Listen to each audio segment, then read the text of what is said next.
Welcome to episode 14 of season 6 of the Foyne Jones Show. This series, we are inspiring our stars of the future, and we've got a guest who's followed his dreams, he's supported his family, and he's started something very special. Ladies and gentlemen, you are going to enjoy meeting Daniel Humphrey from Somerton Whisky Club.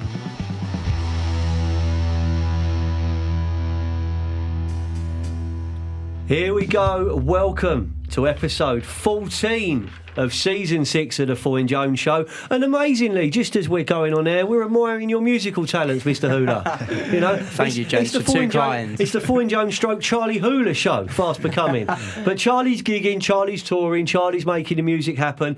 But in the studio today, we have got a guest who's kind of job, if you call it a job, but I call it a calling. I call it something bigger than that. His purpose is to keep over 1,000 people happy every other month.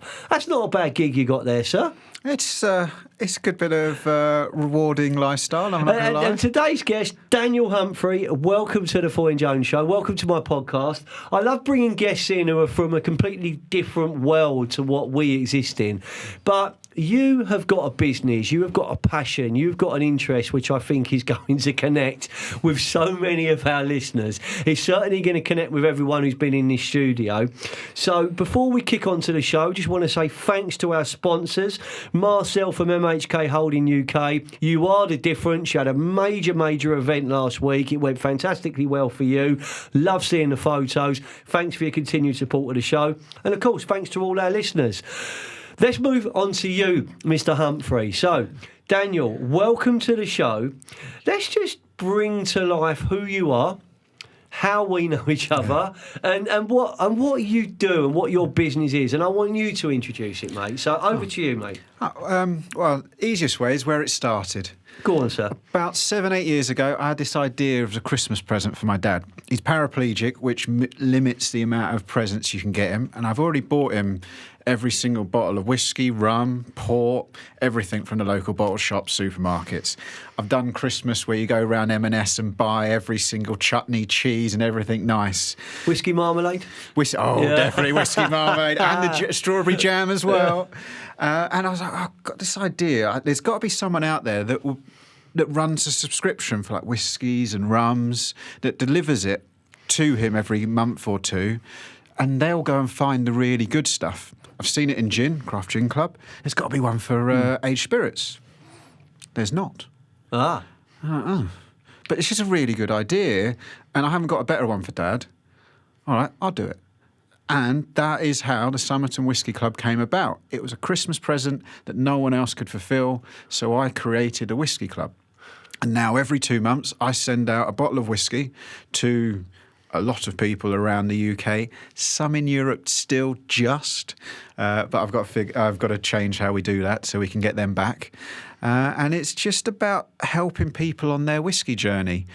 You know, there's so many bottles almost launched every day, it seems like. And what I do is I go and try and find something nice, something special, and get it to you at a fair price. And with the modern world how it is, with social channels, with TV channels, with lifestyle channels, with food channels, health channels, wine experts, alcohol experts, cocktail makers, everyone has an opinion, don't they? Everyone has an opinion, and you think whiskey, you think gangster, you think gentleman, you think, let's create something special. For me, one of my most enduring memories of my granddad, who played a huge part in my life, he was a dad to me, is him and a glass of whiskey.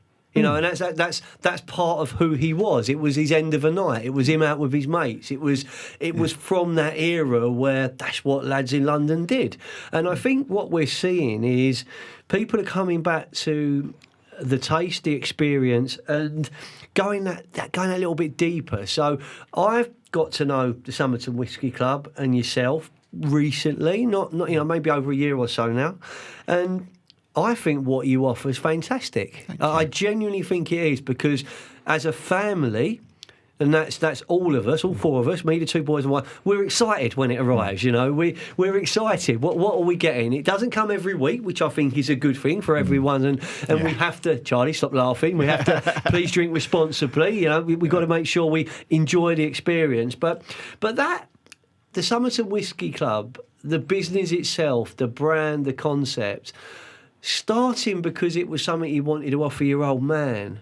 That's special, and you've got a very special relationship with your dad, haven't you? You told me about, you know, what he did and what you did. You know, he was the coolest kid in town, wasn't he? Yeah, growing up with a dad who was a national ski champion before I was, who could ride a unicycle, who could skateboard and do tricks, was a bit difficult. But unfortunately, in later life, when he was doing outdoor activities for some kids, he fell off a cliff and severed his spinal cord, which changed everything. And so, yeah, I've spent a lot of time with him, partly covering his carer or just helping out. And, you know, he's my mate. And I want to do nice things for him. But it's that then you kind of bring onto everything else. The reason I played sport was because of Dad. He ran a ski centre when I was a kid, and he created a community and a feeling about just wanting to be there. And that's something I've tried to replicate in other walks of life, playing for other sports teams, being coaches and stuff. But that's what I've tried to bring into this. And also, Dad is the number one member. So it's whatever is good for Dad. I love this part. You've got to, really. I love this part, Charlie. Charlie, Daniel said to me downstairs, he said that the way he runs the club, it's a membership subscription-based model, which I'm a proud member of, by the way. But his dad's number one. So every experience, every interaction, every delivery, every bottle that's chosen, everything to do with it is how he would treat his dad. Yeah, because if I get it right for him, then I'm going to get it right for everyone else. Powerful. And because when you're giving out the same bottle to that many people, you're not always going to get it right for everyone. But if everyone sees that you're doing it for the right reasons, and for me it's the journey. I want to open up new experiences, but I also believe in value for money. I hate how everything costs so much more, particularly in whiskey. It's so much higher inflation rate than we're seeing in other parts. I don't think it's right. So it's doing all those things that you believe are morally correct, and at the other side of it there's a business. And that's how it's always been. It's do the right things, and then hopefully the money will come after. Yeah. And that's you know, would you think a life-changing recruitment business and a whiskey club have got anything in common? Well, you would if you see some of the people we hang around with. But if you look into more detail of that, Daniel, I am so passionate about doing the right thing, treating people how you'd like to be treated yourself. You know, treat that job seeker how it be your little sister or your daughter or your mum going for that interview. Because if you treat them the right way, there's a level of respect that hopefully gets reciprocated. If it doesn't, that's all right. You can deal with that because you're doing the right thing. And we say that to employers all the time. You know, if you're saying to you, Daniel, great interview, I'm going to come back to you by next Tuesday, do it. You know, come back on Monday if you want. You know, give yourself time. But don't say you're going to come back tomorrow and not come back. And if you are going to let someone down, give them feedback. Don't ghost them. So doing the right thing is essential to my business. It's probably essential to all of our listeners in every area of their trading activity. This series, mate, it's about inspiring a young Daniel Humphrey, a young Peter Jones, a young Charlie Hooler. It's inspiring our stars of the future. So let's go back to the beginning with Somerton Whisky Club. Tell me how you went from a present for your old man at Christmas to building the members, building the subscription model, and even coming up with a name. I'm fascinated by all the little steps. So we'll go through some of that if we can. Well, if we have to go back a long, long way. Yeah, let's do it. First business I ever started, I was 14, and I sold tools to our school woodwork department. Because of skiing, I had links to a really good quality tool manufacturer that was better than the school could get hold of and cheaper. So that was it, and I always liked that side of it. By about 25, I had my first proper business. I was smoking tomatoes like you'd smoke bacon. No one else in the world was doing it, and I got into M&S cheese. And then I got into Waitrose bread, and I've made it. And then I looked back at how much money I'd made. It was like 400 quid. And all right, I've not made it. All right, we'll go back to work, and we'll carry on coming up with ideas. And, you know, one weekend I got bored, so I created, and I wanted my name on a product. So I created Dan's Chip Shop sauces and sent them off, found a manufacturer, got the artwork done, just sent it off to Iceland. That was just a bit of fun. But the actual Somerton one was, right, I'm going to do this one properly. I'm going to go through it properly. One, because it's a present for Dad. Two, I was probably third or fourth business idea in that I'd given a bit of time to, and I'd learnt from each, but I hadn't ever properly invested my time and effort into it. Because these have all been your side hustle, haven't they? They've all been something else you're doing. Yeah, I like coming up with ideas and I like challenging myself. So it was more of a hobby. And I learnt from all of that, it's possible, but the one thing that was always missing was the proper effort and attention. You said it recently in one of the podcasts about how 1% or 5% stood out from when you were looking to employ someone because they went and made the extra effort. And it's that little bit of extra effort that makes it all possible. Just bringing yourself up above the normal malaise almost. We're all lazy naturally. I read a book last year which taught us that it's actually in our DNA to be a little bit lazy because we've got to preserve energy. And that's great when you've got lions that might come and pounce on you, but in this modern world, everything's given to you, so you are a little bit lazy. If you can put that little bit of effort in, everything's possible. So I went and I started by going and talking to a few distilleries. I've got this idea. Do you think this will work? Most went, yeah, maybe. Not been one before. Don't know if we need one. I was like, no, there is, because I've got these people, and I did it for Dad, and 3 or 4 mates straight away went, can you get an extra bottle for my mum, gran, dad, uncle, whoever it is, cousin, brother, sister. I was like, no, there is this idea. So you go through and you get a little bit of information and you try and work it out. And the most important thing I've ever learned from starting a business is what you think you know at the beginning, you realise after a year you didn't know at all. But you've got to start there. From that point, then you learn a little bit more. And then you try and use what you've learned to do what you do better. So set up a business, went to the pub with a mate, and tried to come up with the brand name. Everyone keeps saying, oh, that's Somerton. Is that a place? Is that a family name? It's like, no, I want it to be called Templeton Club after a bar me and my mate used to drink in Nottingham. And yeah, simple things. But there's a brand in America called Templeton Rye. They didn't have a trademark in the UK. And I thought, hang on, there might be an issue in the future. Right, I've got to come up with another name. And I spent 6 hours with a mate in the pub just shouting names at each other. And on the way home, he messaged me, Somerton. I was just like, yeah, that's the first one that works. It's happy, it's nice.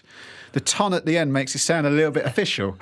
And that's how it came about. And, it might not be the very, very, very best name we could have come up with. And the logo looks quintessentially British. It does. Is that intentional? It is, but it's not my intentional. Yeah. When we started, it was me doing everything. I got a mate to help out and just do an S and stuff like that. And it was like paint on the computer. And then my first employee I brought in after a year was just to make us look good. He's a graphic designer, and first thing he went, can I redo your branding? I was like, well, yeah. You have to understand very quickly when you run a business what are your strengths and what are your weaknesses. And the people you bring in shouldn't be a replica of you, because you're not bringing in other skills. You're just bringing in someone that will go, yeah, and you'll have a nice drink with. He just love that. Yeah, it's the most important thing. But you're saying that we hear that, Charlie, don't we? So many of our guests have surround yourself with people. Challenge yourself. You're the sum average of people around you. We get that all the time, and what you did was identical to me when I launched Foyne Jones. I knew, and this was back in 2003, when I had my eureka moment, I knew I could do 5 things pretty well, maybe well above average, so I weren't bad. But I knew there was 5 things that I probably could do, but hated it, really found it like hard work, didn't enjoy it at all, and it'd be demotivating. So what did I do? I found a business partner to compliment me, and away we went. And actually, if you get a decent graphic designer coming in saying, let me go to work on your branding, worst thing you can do is try and direct them. You let them go, don't you? Oh, massively. Like, the amount of times he's sent me something back that's got nothing to do with what I've asked him for. Yeah. And I'll give him a little bit of an argument, but in reality, I know I'm going for Charlie's it. Charlie's like that when he does my editing. I'll give him all his ideas. He goes, yeah, we definitely do that. He comes back, I'm like, that's brilliant, Charlie. That's brilliant. That's brilliant. And I think that's the trust, isn't it? You've that's got to. It's one of the things I've learnt from when I was younger. I had to manage everything. And I still do to a bit, but I also go, right, I'm managing this by passing this responsibility on to you. And our second employee came in, and he doesn't get paid a fair amount. He's come from another part of the whiskey world. He's a mate, but he was treated so poorly by his last employer, and he just rang me up when he finally quit. He'd been on the cards for a year, and he was in a state, and said, "You want to do something where you're respected? I can't pay you proper money, but I will listen to your opinion. You'll be able to do what you want on a number of areas, and I'll completely trust you on it. I'll even let you test stuff that I don't agree with." Like last year, I gave him $3,000 to put onto a certain form of advertising, knowing, because we'd done it before, it won't work. But I believe it's important for him to learn and understand, and also maybe I'd done it wrong. Maybe a different set of eyes. And so it was just about finding the right reasons. I can't remember why we started with this now. We're basically talking about the journey. Yeah, and everything's about the journey, mate. Yeah, and it's just about like the very beginning, do your stuff properly, understanding your weaknesses and respecting people. And trusting the team around you as well. And and I think this is powerful, because if you're looking at the people now that are, and I call it on the hamster wheel, it's quite disrespectful, right? But they're working 8 to 5, Dolly Parton 9 to 5, whatever they're doing, and they're kind of not unhappy, but they're not happy, and they're thinking, oh, what if? And I always say to people about, we got one go at this, so dream big and think about chasing those dreams and creating something. And as someone who's done that, you've grown it to what? Is it 1,000? Is it genuinely 1,000 members now? Well over 1,000. Well over 1,000 members. Not 2,000 yet. That's what I'm working on. That's the next step. Well, listen, with this audience, we can hopefully be pushing towards it. But following your dreams, that's obviously something that's really important to you. Yeah, and it's do things that you enjoy. I've done jobs I hated, and you get home and you're demoralised. You're waiting for the weekend. We've got, as you say, one life. Let's try and enjoy as much of it as possible. And I learned early on, probably because of Dad's accident, what was important. And it was never money. It was experiences. It was doing things I enjoyed. And yeah, it's a lot harder. However many years at the beginning, I took no money out. And now the only money I take out still is if I'm going to see a distillery in another country. I'll get the flights paid for. I won't pay for the rest of it because I'm going to go and have a week, for myself. But it's more important what I'm building and what I'm creating and doing it the right way. Do you have a queue of sidekicks wanting to come on them trips with you? Yes, and it's kind of like, yeah. I think this would be really fun. Yeah, it is work, it is work. But tell me, on the Somerton Whiskey Club journey, what do you think's been the biggest challenge? Was it the pandemic? Was it reacting to lockdown? Has there been other challenges? I mean, you mentioned something which is hitting all of us at the moment: cost of living, recession. Do we stick? Do we twist? What's been your challenges on the journey so far? I suppose the biggest challenge, and it's the same in every job I've ever been in, is getting an audience. And then not just getting the audience to put their hard-earned money into your idea. And that's always been there. It's been in every other company I've worked for. But yeah, now that's even more important because, as you said in previous podcasts, the R word's coming back, which that impacts you on one side of it. For me, it impacts me. There's less, people have less money, and we are a luxury. £50 for a bottle of whiskey is a lot of money when you can go to a supermarket and spend £30. Now, there is a reason to pay £50, particularly as that bottle generally costs 60 and above. But it's still a lot of money, and that is going to carry on being probably our biggest challenge for the next year or so. And the other one is I want to do lots. Yeah. And there's only one of me, 2 other people. They're already at capacity. They don't like listening to my newest idea of, it'd be great if we did this. And I have to... You have a few of those, don't you? Yeah. You said you banned yourself from your own meetings, haven't you? Or... I've banned from... We've had to change our weekly meeting. Change his meeting structure to shut up. Yeah, we're now not allowed to talk for longer than 20 minutes, all bar one meeting a week.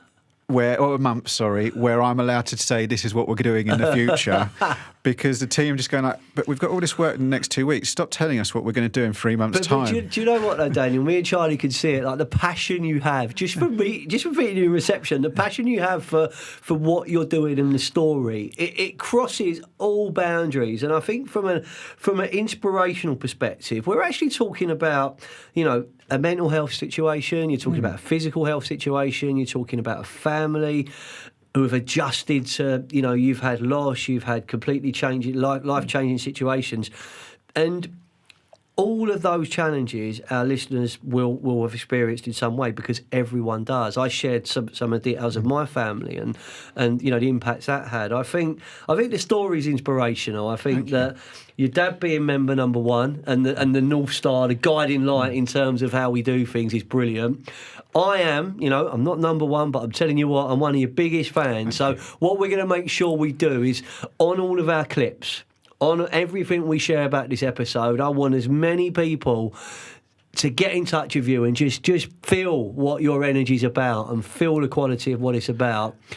That's going to be our takeaway from the episode. Second half of the show, Daniel, right after the break, we're going to talk about what you do when you're not tasting whiskey, because you've got a bit going on, mate. You've got a bit going on, all right? So we're going to talk about the sport you play, Charlie, which you will not guess, Hula. You will not guess what he plays at a very good level.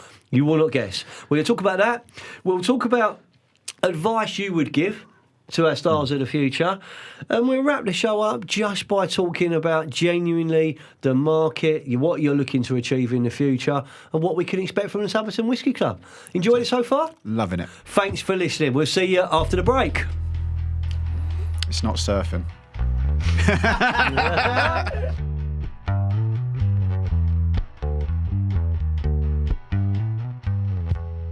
Ladies and gentlemen, boys and girls, are you ready? The digital revolution is no longer a spectator sport. It's game on. The magical art of storytelling is the future. Social, content, branding, podcasts, video marketing, and virtual 360 tours. This is Jones Digital.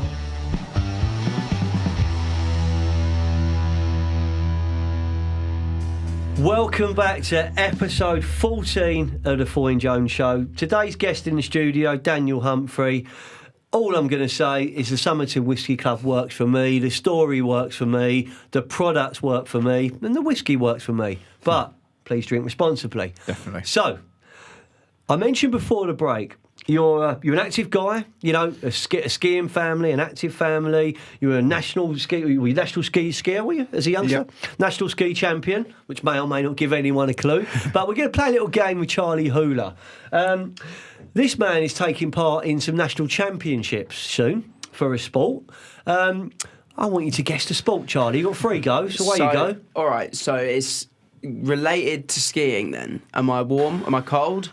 Suppose in a very long roundabout way you can get to it. But That's a long way. yeah, there's at least 2 steps in between. Yeah. So my first guess would have been ski jumping. I feel like you got a bit about you for that. I feel like you'd have a go. Oh, you ever done that? Eddie the Eagle Humphrey? I've landed on my head a few times. Yeah. Okay, so that's one that's gone, mate. number 2 one. lives to go. What about... And now you got me thinking about cool runnings. Is it bobsledding? No, I'd say it's nothing to do with winter sports. Right. Sort of nothing to do with it. There's a winter sport cousin. There's It's a winter sport cousin. Is it... I want to say... we've only got limited time in the studio, Charlie. Is it wakeboarding? Something on the sea? No, but that's closer? I mean, I'm fascinated, and I want to see clips of the man at work. But tell him what it is, Dan. roller hockey. Roller hockey. Yeah. Whoa. So I ice hockey on rollerblades because there's not enough ice rinks around. And you're taking part in the B level. Yeah, I no longer take it seriously like we used to. Growing up, after skiing, He's played roller hockey all over the world, Mr. Hula. Is that so? You've been to 5 European championships, but My God. club championships. My teammates were the reason we were there. I was a team player; they were the stars, and I was quite happy to fill a role and just I was a defender. I mopped up and I let them be. I know this is ice hockey, but I'm going to bring it in, Daniel, right? Mighty Ducks never quit. That's all I'm going to say, mate. That's true. No, Mighty Ducks don't quit, mate. That was... I did play as well. I played at uni. Yes. I played out in France ice hockey for a season, and that was really good fun. When my kids were growing up, they used to love that film, and when things were going bad on the football pitch or they'd have a bad day at school, I'm like, remember the Mighty Ducks? Come on, we don't quit. We don't quit. I've got a phrase that I learnt from Dad from skiing from back in the day, and it was no matter how hard anything is, you just put one foot in front of the other, and you keep doing that. You will always get there. You don't worry about the end bit. You just worry about that next step. That gets you everywhere in life. And that's something that I've become very familiar with my son and his journey into the parachute regiment and the training and what they go through, the discipline, the physical and mental challenges, and the one foot in front of the other mentality builds resilience absolutely big time. Absolutely big time. And I think that's what you need on the entrepreneurial journey, don't you? So, and you've been really honest. You've had businesses, you've had entrepreneurial ideas that perhaps weren't as successful. And you've bounced back and you've done stuff there. What do you think? Because I think there's a misconception. It's not Dragon's Den, it's not The Apprentice, it's not The Angel. There's something in there, and we're in a studio where we're in an area plus where that's embraced, where we're recording now. But what advice would you give to the up and coming entrepreneurs, Mr. Humphrey? I would say it's a lot easier than you think to start your own business. But at the same time, it's also a lot harder in terms of it takes a lot longer. I used to say everything took twice as long as you think it will. It's probably more like 4 times as long. But everything is possible. If you just put your time, attention and effort towards it. Like the first year, everyone told me Somerton wouldn't work. We don't need that in the industry. But I just kept at it. I knew that with longevity, and if I kept showing people what it was that I was about, they would come over time.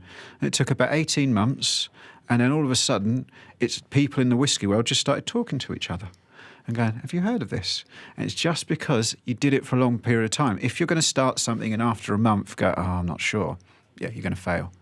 If you're going, no, I'm going to give this a real good go, you've got a chance.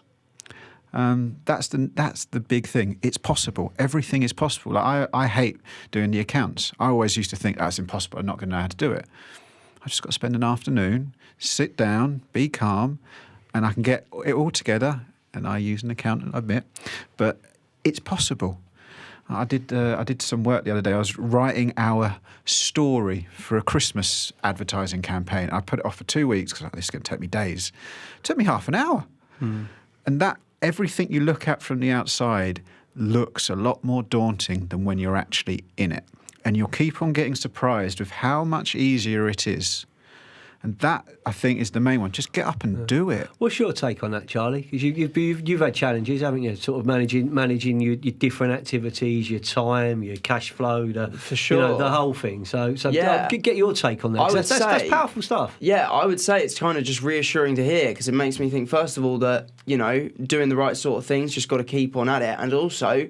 This resonates a lot. I feel like you're speaking English. I feel like I'm kind of hearing what's on my native language, and I know that as long as we keep on ploughing away and keep on showing up and putting in the hours and focusing on those long-term goals, then hopefully we can see it come to fruition. And your story is a really, really great example of that. So like I say, it's just really it's reassuring. And I think from a business owner's perspective, we all have challenges. Everyone who's been in this studio has challenges.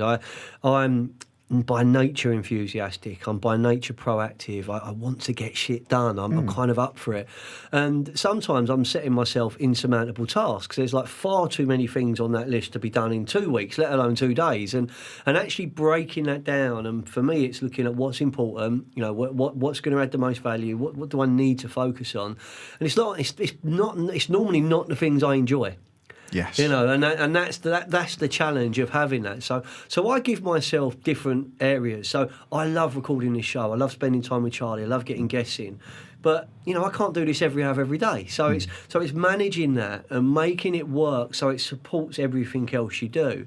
I think from an entrepreneurial journey, what you've achieved by growing members, retaining members, you do a lot of it with a business on, you don't lock people in, do you? You let them turn off and on. There's a real grown-up relationship to it. What's the thought process behind that? Because a lot of people will be, certainly I see it in some of the techie startups, it's like, we can lock you in for 2 years, we'll lock you in for 12 months, we'll lock you in for this, we'll lock you in for that. I'm like, whoa, hold on.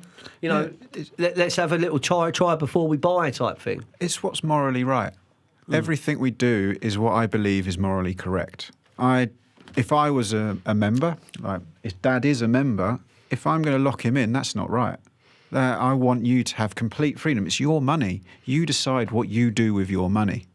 And that for me is the most important thing, because then if I become, because this is meant to be a community, this isn't a business, and it's taken me years to get used to people calling it a business. It's just our club. It's our group of whiskey fans. You use us, you involve us in your whiskey journey as little or as much as you want. You want to go away for 2 years and explore whiskey on your own. You want to have a break from whiskey. You have my complete support. I'll be here should you want to come back. Maybe we're now doing a few more events. We're doing online tastings, and I'll have our festival back in St Albans next year.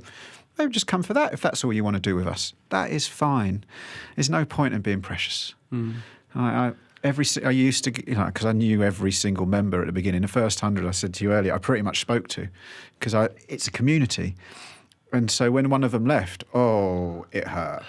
It hurt so much, and a lot of them have come back since. I'm still like that when someone doesn't turn up for an interview. I still take it like a knife in the heart. I've got to let it go after 20 years. I've got to accept that it happens. But I think it's a testament to how much you care, isn't it? You're never going to let that go. I guess you manage it in a different way. But having that focus, and I love the fact about what's morally right. That makes a real difference, because there's an experience, and the word community, tribe, it's overused now. I see it used all the time. What does that really mean? And hearing your take on it, the philosophy and the journey you've been on, I think it's something to really be celebrated. I do want to go back to one other thing you said about for starting on your own. Yeah, do that. You will fail, and that is fine. I fail regularly in the club and in other bits. I failed with other businesses' ideas in the past. A lot of them were my own fault, and I learnt from. But failure isn't a bad thing. We live in a world where, because everything's recorded, everyone comments on it, we keep on thinking if we do something wrong, it's the end of the world. It's not. We will get up and we will learn from it. That is the most important thing. I still don't know what I want to do when I'm grown up. At the moment, it's whiskey, and it's really fun. And before, I used to work for food companies and come up with food ideas. I loved it. Still can't tell you what I want to be when I grow up. And that's not an issue. We're on a journey. If you keep on learning and enjoying life, then we're halfway there. That's one of the most important messages for me, is to have fun. It can be a boring, unforgiving, challenging world we all live in. So if we can take moments and create moments, and I'm lucky in a way where I deal with the pressures of it being my business, but I'm also lucky in a way where yesterday afternoon I set myself a challenge to go out at like lunchtime, 12 o'clock. I missed it. Then I missed one. Then I missed two. And it was like 3:30. I'm like, and normally by that time I'd just throw a strop and go, right, I'm not going to go for a run. I'm not going to do it. But at 4:10, I gave myself a lunch break, and I said, that's me. I'm going.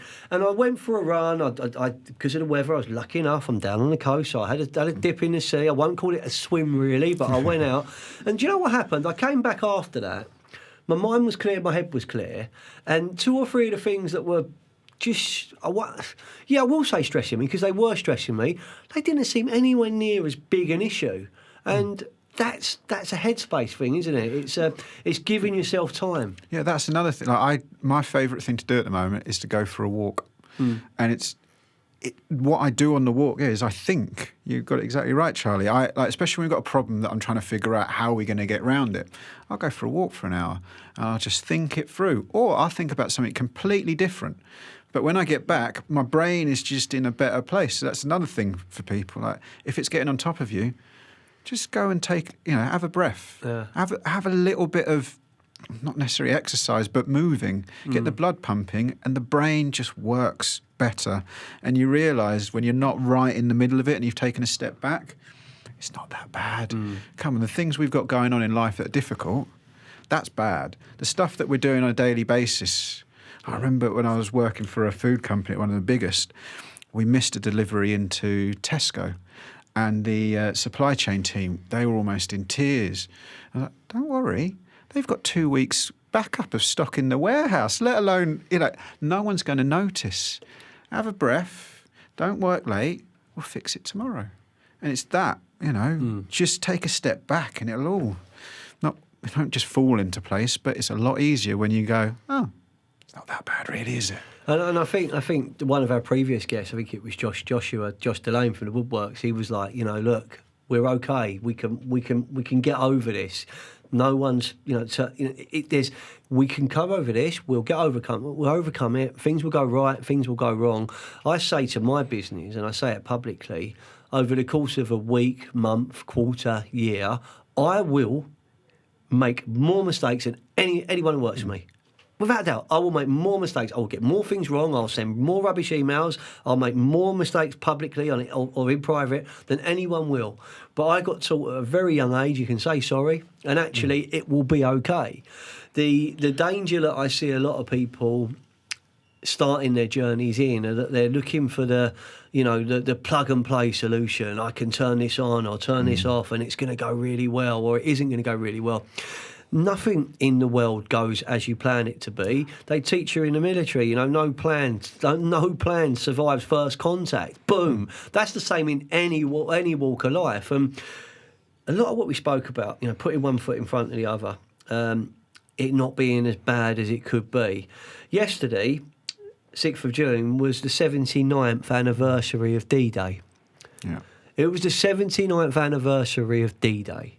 And if you think about what that generation sacrificed, what that generation did on that day, our troubles aren't that bad. If you look at what's going on now in the Ukraine and you look at what that population is facing, my non-attendance of interviews, I can overcome that. Yeah. And we can overcome that and we can deal with it. And I think the being brave, which is what you said earlier, not being afraid to fail, I love that. And the moral compass, I love that. So if we were, Daniel, to wrap up the show and we were going to just ask you for 2 or 3 words of advice to the aspiring entrepreneur, the person who wants to get their side hustle going, I think we've covered one of them, don't be afraid to fail. What would your other 2 words of advice be? Don't do it just to earn money. If you go in there just to earn money, you probably won't. If you go in there because you care, because you want to do something, because you want to create something, and you have a passion, the money will come. It's the other way around, and it will take time. There is, like we keep on hearing about TikTok. It's a new thing. Oh, if you get one post viral, what does that mean? In 2 weeks' time, you've got to build this up slowly. And over time, so things take time, and that is fine. I mean, and that consistency and having patience, I link a lot of what I do to it. I want to show up every other day, every day. I want to have posts out. Some will be popular, some will be rubbish, some will be okay. Me and Charlie have done major videography projects that have crashed and burned. We've done ones ad hoc on the back of a phone, just as we're going on, they've gone mad, and vice versa. We've had the other way. But for me, continually showing up and encouraging my business and brand to show up, if someone is in a job-seeking situation or someone is in a recruitment situation or talent attraction or headhunting, I want them to think of that fella and that brand and that business. And yeah, we have got success stories to share. Of course we have. Every business has.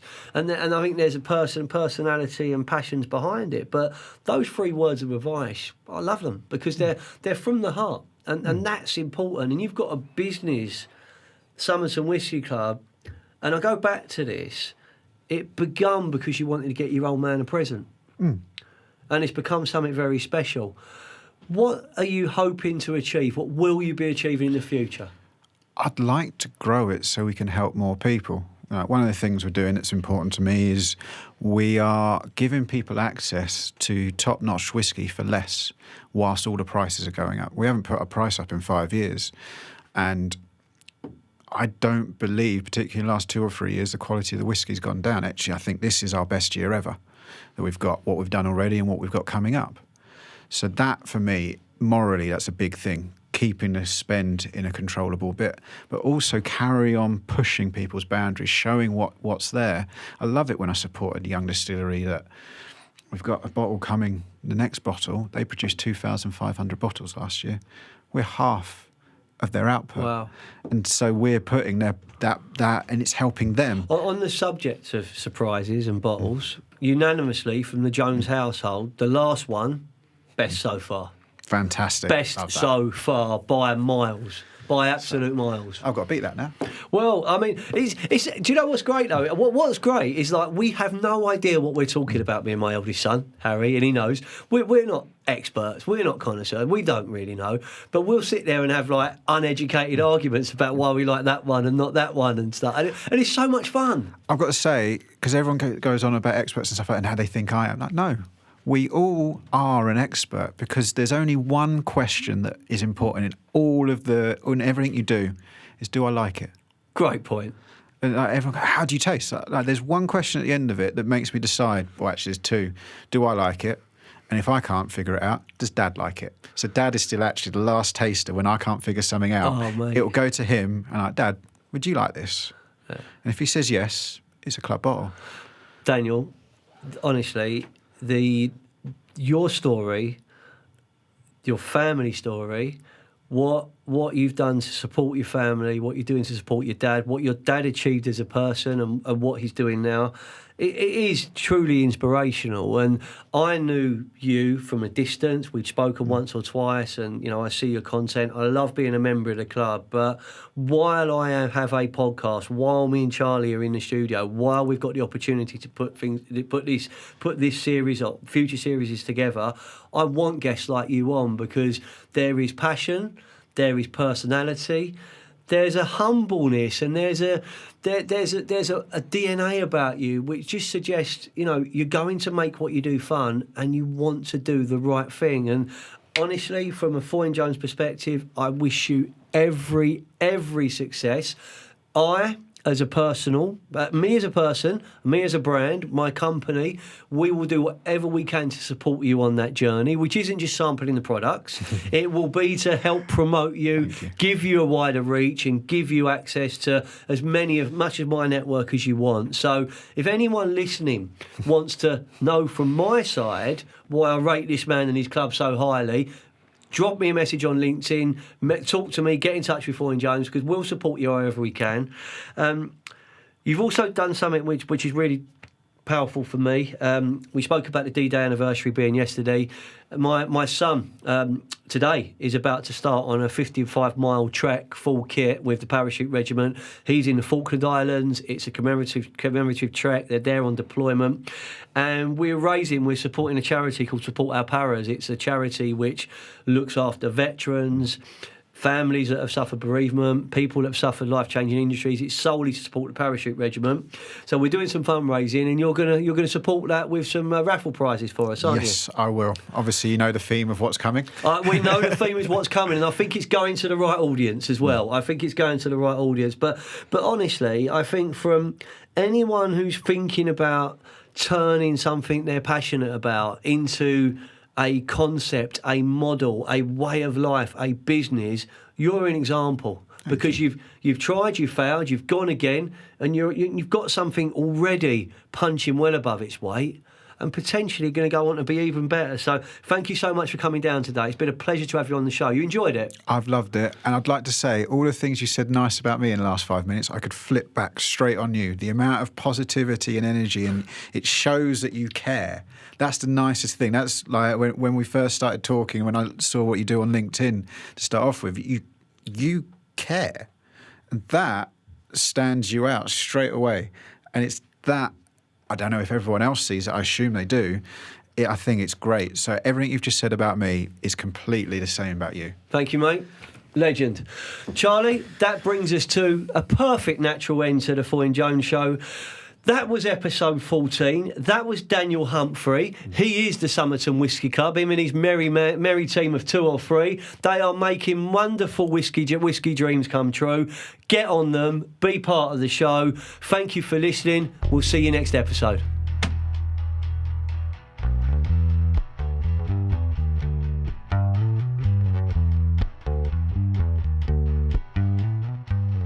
Ladies and gentlemen, boys and girls, as I said, that's the end of the show. Thanks for listening. Make sure you check out next week's episode as we will keep inspiring our stars of the future.